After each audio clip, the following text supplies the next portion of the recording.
ರಾಮ ರಾಮ ಗುಣ ಸೇಮ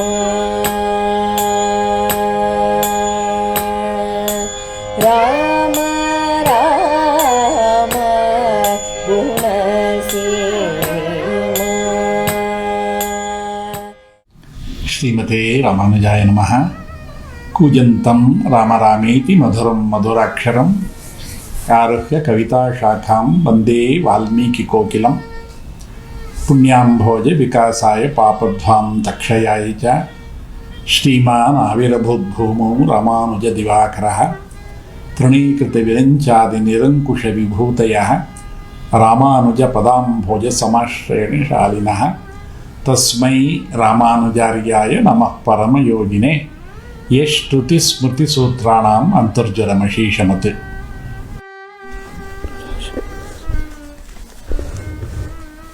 ತರುಣೌ ರೂಪಸಂಪನ್ನೌ ಸುಕುಮಾರೌ ಮಹಾಬಲೋ ಪುಂಡರೀಕ ವಿಶಾಲಾಕ್ಷೌ ಚೀರಕೃಷ್ಣಾಜಿನಾಂಬರೌ. ಇದು ರಾಕ್ಷಸಿ ಶೂರ್ಪಣಖೆಯ ಮಾತು. ರಾಮ ಲಕ್ಷ್ಮಣರಿಂದ ಅವಮಾನಿತಳಾದಂತಹ ಶೂರ್ಪಣಖೆಯ ಮಾತು. ಅಷ್ಟೇ ಅಲ್ಲ, ಲಕ್ಷ್ಮಣನಿಂದ ಕಿವಿ ಮೂಗು ಕತ್ತರಿಸಿಕೊಂಡವಳು ಹೇಳುವ ಮಾತಿದು. ಸ್ವಾಭಾವಿಕವಾಗಿ ಯಾರಾದರೂ ನಮಗೆ ಕೆಟ್ಟದ್ದು ಮಾಡಿದ್ರೆ ನಾವು ಅವರ ಬಗ್ಗೆ ಒಳ್ಳೆಯ ಅಭಿಪ್ರಾಯವನ್ನು ಹೇಳೋದಿಲ್ಲ, ಕೆಟ್ಟ ಅಭಿಪ್ರಾಯವನ್ನೇ ಹೇಳ್ತೀವಿ. ಆದರೆ ಈ ಪ್ರಸಂಗದಲ್ಲಿ ಶೂರ್ಪಣಖೆಗೆ ಇಷ್ಟು ಅವಮಾನ ಆಯಿತು. ಅವಳ ಮೂಗು ಕಿವಿ ಎಲ್ಲ ಕತ್ತರಿಸಿ ಹೋಯಿತು. ಅವಳು ರಾಮನನ್ನು ಕುರಿತು ಹೇಳುವಂಥ ಮಾತು ನೋಡಿ, ಅವನ ಕಣ್ಣನ್ನು ವರ್ಣಿಸ್ತಾಳೆ, ಆ ಇಬ್ಬರ ಯೌವನವನ್ನು ಅವರು ವರ್ಣಿಸ್ತಾಳೆ, ರಾಮನ ಪೂರ್ಣವಾದಂತಹ ಸೌಂದರ್ಯವನ್ನು ಆಸ್ವಾದಿಸ್ತಾಳೆ ಶೂರ್ಪಣಖೆ. ಇದು ರಾಮನ ಮಹಿಮೆ. ರಾಮ ಆದರ್ಶ ಪುರುಷ, ಅವನು ಆದರ್ಶ ಪುತ್ರ. ಕೈಕೇಯಿ ಹೇಳಿದ್ಲು, ರಾಮ ನಾಳೆ ನಿನಗೆ ಪಟ್ಟಾಭಿಷೇಕ ಇಲ್ಲ, ಇನ್ನು ವನವಾಸಕ್ಕೆ ಹೋಗಬೇಕು ಅಂದ್ಲು. ಆಶೀರ್ವಾದ ಪಡೆದ, ಕೌಸಲ್ಯ ಅನುಮತಿಯನ್ನು ಪಡೆದ. ಅವನು ಕಾಡಿಗೆ ಹೊರಟ, ದಶರಥನ ಮಾತನ್ನು ಕೇಳಿದ. ಅವನು ಆದರ್ಶ ಪುತ್ರನಾದ, ಆದರ್ಶ ಪತಿಯಾದ. ಏಕಪತ್ನಿ ವ್ರತಸ್ಥನಾಗಿ ಸೀತೆಯನ್ನು ಅಷ್ಟು ಚೆನ್ನಾಗಿ ನೋಡಿಕೊಂಡ. ಬೇರೆ ಹೆಂಗಸರ ಕಡೆ ಕಣ್ಣು ಹಾಯಿಸಲಿಲ್ಲ. ಆದರ್ಶ ಪತಿಯಾಗಿ ಅವನು ಕಂಗೊಳಿಸಿದ. ಆದರ್ಶ ಮಿತ್ರನಾದ. ಗುಹ, ಸುಗ್ರೀವ ಇವರ ಜೊತೆಯೆಲ್ಲ ಆದರ್ಶ ಮಿತ್ರತ್ವವನ್ನು ಅವನು ಪ್ರಕಾಶಪಡಿಸಿದ. ಅವನು ಆದರ್ಶ ಸಹೋದರನಾದ. ಲಕ್ಷ್ಮಣ, ಭರತ, ಶತ್ರುಘ್ನ ಅವರೆಲ್ಲರ ಜೊತೆ ಅಂತಹ ಆತ್ಮೀಯವಾದಂತಹ ಸಂಬಂಧವನ್ನು ಇಟ್ಟುಕೊಂಡು ಅವರ ಬಗ್ಗೆ ಅಷ್ಟು ಒಳ್ಳೆಯ ಭಾವನೆಯಿಂದ ಕೂಡಿದಂತಹ ರಾಮ ಆದರ್ಶ ಸಹೋದರನಾದ. ಆದರ್ಶ ಶತ್ರುವೂ ಆದ. ಒಬ್ಬ ಶತ್ರು ಹೇಗಿರಬೇಕು ಅನ್ನೋದಕ್ಕೆ ರಾಮ ಉದಾಹರಣೆ ಆಗ್ತಾನೆ. ಯಾಕೆಂದರೆ ಶೂರ್ಪಣಖೆ ರಾಮನ ಬಗ್ಗೆ ಅಷ್ಟು ಒಳ್ಳೆಯ ಮಾತಾಡ್ತಾಳೆ. ಏನೊಂದು ಸ್ವಾರಸ್ಯ ಅಂದರೆ, ರಾವಣನ ಕುಟುಂಬದವರೆಲ್ಲ ಒಂದು ರೀತಿ ಅಪರೋಕ್ಷವಾಗಿ ರಾಮನ ಭಕ್ತರು. ರಾವಣ ರಾಮನನ್ನು ಹೊಗಳ್ತಾನೆ, ಮಂಡೋದರಿ ರಾಮನ ಸ್ತುತಿ ಮಾಡ್ತಾಳೆ, ವಿಭೀಷಣ ರಾಮನಿಗೆ ಶರಣಾಗಿ ಅವನಲ್ಲಿ ಅನನ್ಯವಾದಂತಹ ಭಕ್ತಿಯನ್ನು ತೋರಿಸ್ತಾನೆ. ಇವಾಗ ನೋಡಿ, ಶೂರ್ಪಣಖೆ ಆ ಮಾತನ್ನಾಡ್ತಾಳೆ. ಈ ರೀತಿಯ ಭಾವನೆ ಆ ರಾಮ ಎದುರಿಗೆ ನಿಂತಾಗ ಆಗುತ್ತೆ. ಭಗವಂತನ ಮುಂದೆ ನಾವೆಲ್ಲ ನಿಂತಾಗ ನಮ್ಮೆಲ್ಲ ಕಲ್ಮಶಗಳು ಹೊರಗೆ ಹೋಗಿ ಆ ಭಗವಂತನನ್ನು ನಾವು ಅನುಭವಿಸ್ತೀವಲ್ಲ, ಅದಕ್ಕೆ ರಾಮ ಇಲ್ಲಿ ಸಾಕ್ಷಿ ಆಗ್ತಾನೆ. ಅದಕ್ಕೆ ತಿರುಮಿಂಗಿ ಆಳ್ವಾರ್ ಒಂದು ಕಡೆ ಹೇಳ್ತಾರೆ, ರಾವಣನ ಒಳ್ಳೆಯ ತಂಗಿ ಶೂರ್ಪಣಖೆ. ಶೂರ್ಪಣಖೆಗೆ ಮೂಗಿಲ್ಲದೇನೆ ರಾಮ ಲಕ್ಷ್ಮಣರ ಸೌಂದರ್ಯವನ್ನು ಇಷ್ಟು ಚೆನ್ನಾಗಿ ವರ್ಣಿಸ್ತಾಳೆ. ಮೂಗು ಇದ್ದಿದ್ರೆ ಇನ್ನೆಷ್ಟು ವರ್ಣಿಸ್ತಾ ಇದ್ಲೋ ಅಂತ ನಮ್ಮ ಆಳ್ವಾರುಗಳ ಅನುಭವ ಆಗುತ್ತೆ. ಶೂರ್ಪಣಖೆ ರಾಮನನ್ನು ಮಾತ್ರ ಬಯಸಿದ್ಲು. ಆದ್ದರಿಂದ ಅವಳ ಕಿವಿ ಹೋಯಿತು, ಅವಳ ಮೂಗು ಹೋಯಿತು. ಮುಂದೆ ರಾವಣ ಸೀತೆಯನ್ನು ಮಾತ್ರ ಅಪೇಕ್ಷಿಸಿದ, ಅವನ ಜೀವವೇ ಹೋಯಿತು. ಶೂರ್ಪಣಖೆ ರಾಮ ಬೇಕು ಅಂದ, ಸೀತೆ ಬೇಡ ಅಂದ್ಲು. ರಾವಣ ಸೀತೆ ಬೇಕು, ರಾಮ ಬೇಡ ಅಂದ. ವಿಭೀಷಣ ಸೀತಾರಾಮನರನ್ನು ಆಶ್ರಯಿಸಿದ, ಅವನಿಗೆ ಲಂಕಾ ರಾಜ್ಯ ಸಿಕ್ತು. ಇದೇ ನಮ್ಮ ಶ್ರೀವೈಷ್ಣವ ಸಿದ್ಧಾಂತದ ತಿರುಳು. ಲಕ್ಷ್ಮೀ ವಿಶಿಷ್ಟನಾದಂತಹ ನಾರಾಯಣನನ್ನು ನಾವು ಆಶ್ರಯಿಸಿದರೆ ಭಗವಂತನ ಅನುಗ್ರಹ ನಮಗೆ ಖಂಡಿತ ನಮಗೆ ಸಿಗುತ್ತೆ ಅನ್ನೋದು ಈ ಒಂದು ಘಟನೆಯಿಂದ ನನಗೆ ಸ್ಪಷ್ಟ ಆಗುತ್ತೆ. ಶೂರ್ಪಣಿಕೆ ಹತ್ಕೊಂಡು ಹೋಗ್ತಾಳೆ. ಹತ್ಕೊಂಡು ಹೋಗಿ ಅವನ ಸಹೋದರನ ಜೊತೆ ಹೇಳ್ತಾಳೆ, ನೋಡು, ಆ ಇಬ್ಬರು ಸಹೋದರರು ಇದ್ದಾರಲ್ಲ, ಅವರು ಒಳ್ಳೆಯ ರೂಪ ಸೌಂದರ್ಯದಿಂದ ಕೂಡಿರುವಂಥವ್ರು. ನನಗೆ ಅವನ ಪತಿ ಆಗಲಿಲ್ಲ ಅಂತ ಬೇಜಾರು. ನನಗೆ ಕಿವಿ ಹೋಯಿತು, ಮೂಗು ಹೋಯಿತು ಅಂತಲ್ಲ. ಇದನ್ನು ಕಂಬರು ಬಹಳ ಚೆನ್ನಾಗಿ ವರ್ಣಿಸಿದ್ದಾರೆ ಅವರ ರಾಮಾಯಣದಲ್ಲಿ. ಆದರೆ ನನಗೆ ರಾಮ ಸಿಕ್ಕಲಿಲ್ವಲ್ಲ ಅಂತ.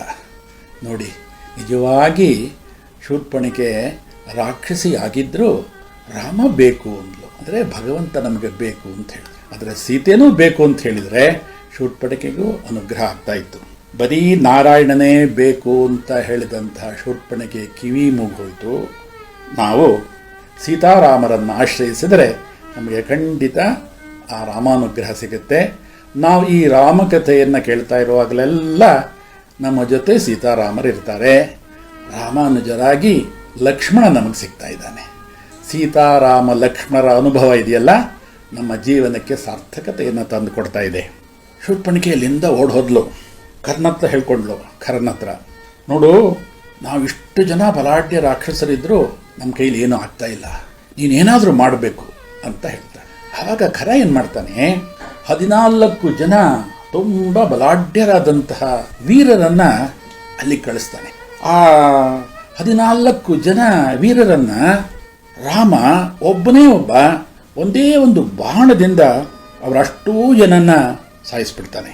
ಅದಾದ ನಂತರ ಖರ ಹೋದ ಮೇಲೆ ಅವನ 14,000 ಸೈನಿಕರು ರಾಮನ ಮೇಲೆ ಈಗ ಬರ್ತಾರೆ.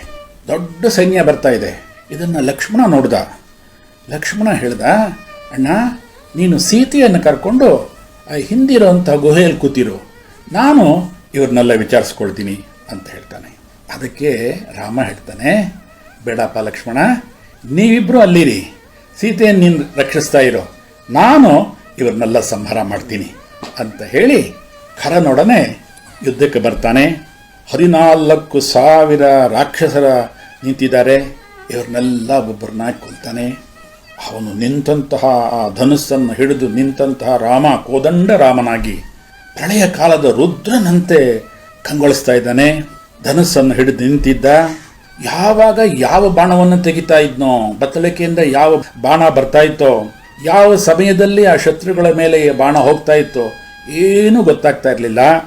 ಆದರೆ ಶತ್ರುಗಳೆಲ್ಲ ಸಾಯ್ತಾ ಇದ್ರು. ಇದೊಂದು ಆಶ್ಚರ್ಯ. ಕೋದಂಡ ರಾಮ ಖರನೊಡನೆ ಬಂದಿದ್ದಂಥ 14,000 ರಾಕ್ಷಸರನ್ನು ಕೊಂದ. ಜೊತೆಯಲ್ಲಿ ದೂಷಣ, ತ್ರಿಶರಸ್ ಮುಂತಾದಂತಹ ರಾಕ್ಷಸರನ್ನು ಕೊಂದುಬಿಟ್ಟ. ಕೊನೆಗೆ ಒಬ್ಬನೇ ಒಬ್ಬ ಉಳಿದ ಖರ. ಅವನನ್ನು ಸಹ ಒಂದೇ ಒಂದು ಬಾಣದಿಂದ ಅವನನ್ನು ಸಂಹಾರ ಮಾಡಿಬಿಡ್ತಾನೆ. ಅರ್ಧ ಮುಹೂರ್ತ ಕಾಲದಲ್ಲಿ 14,000 ರಾಕ್ಷಸರನ್ನ ಅನಾಯಾಸವಾಗಿ ಕೊಂದಂತಹ ಕೋದಂಡ ರಾಮ ಅತ್ಯಂತ ವೈಭವದಿಂದ, ಧೈರ್ಯದಿಂದ, ಶೌರ್ಯದಿಂದ ಆ ಕೋದಂಡ ರಾಮನಾಗಿ ಸೇವೆ ಕೊಡ್ತಾ ಇದ್ದಾನೆ. ರಾಕ್ಷಸರ ಈ ಒಂದು ಕೊಲ್ಲುವ ಪ್ರಕರಣದಲ್ಲಿ ಯಾಕೆ ರಾಮ ಒಬ್ಬನೇ ಒಬ್ಬ ಇಷ್ಟು ಜನರ ಸಂಹಾರಕ್ಕೆ ಹೋದ? ಲಕ್ಷ್ಮಣನನ್ನು ಜೊತೆಯಲ್ಲಿ ಕರ್ಕೊಂಡು ಹೋಗ್ಬೋದಾಗಿತ್ತಲ್ಲ. ರಾಮ ಯಾಕೆ ಒಬ್ಬನೇ ಇವರನ್ನೆಲ್ಲ ಸಂಹಾರ ಮಾಡ್ದ ಅನ್ನೋದಕ್ಕೆ ಒಂದು ಸ್ವಾರಸ್ಯವಾದಂತಹ ವೃತ್ತಾಂತ ಇದೆ. ರಾಮ ಕಾಡಿಗೆ ಹೊರಟಾಗ ಸೀತೆಯನ್ನ ನೀನು ಬೇಡ, ಕಾಡು ತುಂಬಾ ಕಷ್ಟ, ಕಾಡು ಮೃಗಗಳೆಲ್ಲ ಇದೆ, ನೀನು ನಡೆಯೋದಕ್ಕಾಗೋದಿಲ್ಲ ಅಂತೆಲ್ಲ ಹೇಳ್ತಾನೆ. ಆವಾಗ ಸೀತೆ ಪರಿಪರಿಯಾಗಿ ತಾನು ಬಂದೇ ಬರ್ತೀನಿ ಅಂತ ಹೇಳ್ತಾಳೆ. ಆದರೂ ರಾಮ ಒಪ್ತಾ ಇಲ್ಲ. ಆವಾಗ ಅವಳು ಹೇಳ್ತಾಳೆ, ನಮ್ಮ ತಂದೆ ನೀನೇ ದೊಡ್ಡ ವೀರ ಅಂತ ಹೇಳ್ಕೊಟ್ರು, ಅದನ್ನ ನೋಡಿದ್ರೆ ನೀನು ಹಾಗಲ್ಲ. ಸ್ತ್ರೀಯಂ ಪುರುಷ ವಿಗ್ರಹಂ, ನೀನು ಹೆಸರಿಗೆ ಮಾತ್ರ ಪುರುಷ, ಆದರೆ ಸ್ತ್ರೀಯಾಗಿದೆಯಾ ಅಂತ ಅವತ್ತು ಸೀತೆ ರಾಮನನ್ನ ಕುರಿತು ಈ ಮಾತನ್ನು ಆಡ್ತಾಳೆ. ರಾಮನಿಗೆ ಇದು ತಲೆಯಲ್ಲಿತ್ತು. ಅದಕ್ಕೋಸ್ಕರ ಕಾಯ್ತಾ ಇದ್ದ. ಒಂದು ಪ್ರಸಂಗ ಬರಬೇಕು, ಸೀತೆಗೆ ನಾನು ಏನು ಅನ್ನೋದು ತೋರಿಸ್ಬೇಕು ಅನ್ನೋದಕ್ಕೋಸ್ಕರ ಸೀತೆಯನ್ನು ಗುಹೆಯಲ್ಲಿ ಕೂತಿರೋ, ನೀನು ಸುಮ್ಮನೆ ನೋಡ್ತಾ ಇರೋ ಅಂತ ಹೇಳ್ತಾನೆ. ಆ ಗುಹಾದ್ವಾರದಿಂದ ಸೀತೆ ಇದನ್ನೆಲ್ಲ ನೋಡಿದ್ಲು. ಅವಳಿಗೆ ಒಂದು ಕಡೆ ಆಶ್ಚರ್ಯ, ಒಂದು ಕಡೆ ನಾಚಿಕೆ ಎಲ್ಲ ಆಗ್ಬಿಟ್ಟಿದೆ. ಅವಳಿಗೂ ಈ ಮಾತು ನೆನಪಾಗಿರಬೇಕು.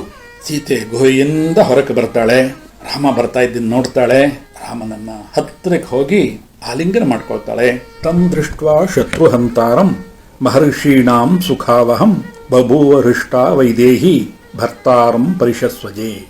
ರಾಕ್ಷಸರ ಬಾಣಗಳಿಂದ ರಾಮನ ಮೈ ಮೇಲೆಲ್ಲ ಸ್ವಲ್ಪ ಸ್ವಲ್ಪ ಗಾಯ ಆಗಿತ್ತು. ಆದರೆ ಸೀತೆಯ ಅಪ್ಪಿಗೆಯಿಂದ ಅದೆಲ್ಲ ಮಾಯ ಆಗಿ ಆನಂದರಾಮನಾಗಿ ಸೀತಾರಾಮರಿಬ್ಬರು ಅಲ್ಲಿರ್ತಾರೆ. ನಾವು ಆ ಇಬ್ಬರ ಧ್ಯಾನದಿಂದ ಇವತ್ತಿನ ರಾಮಕಥೆಗೆ ಮಂಗಳವನ್ನು ಹಾಡ್ತಾ ನಾಳೆ ಮುಂದಿನ ರಾಮಕಥೆ. ಲೋಕಃ ಸಮಸ್ತ ಸುಖಿನೋ ಭವಂತು. ಶ್ರೀಮತೆ ರಾಮಾನುಜಾಯ ನಮಃ.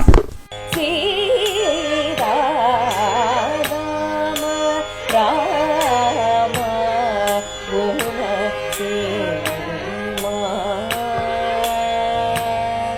ಆ